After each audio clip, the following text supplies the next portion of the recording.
Salam sejahtera. Selamat datang ke siaran khas TVPSS sempena Kejohanan Olahraga Sukan Tahunan Sekolah Kebangsaan Metodis ACS Sungai Siput Utara kali ke-65.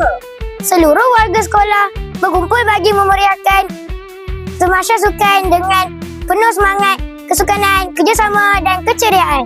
Pelbagai acara menarik akan berlangsung dan penyertaan rumah sukan.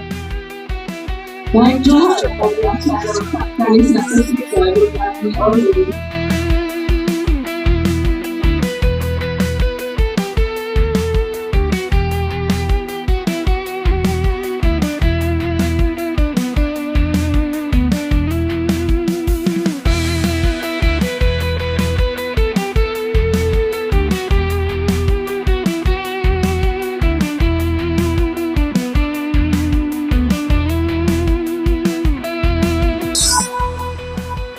Teruskan bersama TVPSS untuk menyaksikan aksi-aksi menarik sepanjang Kejohanan berlangsung.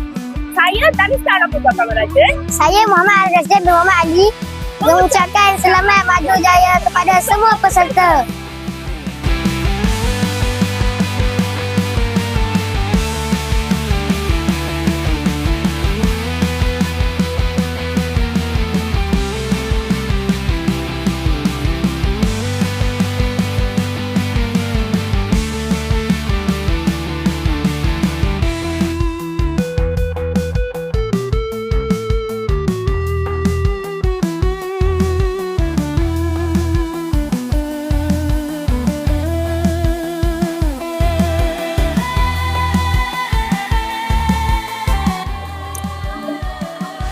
Sekian sahaja dari TVPSS.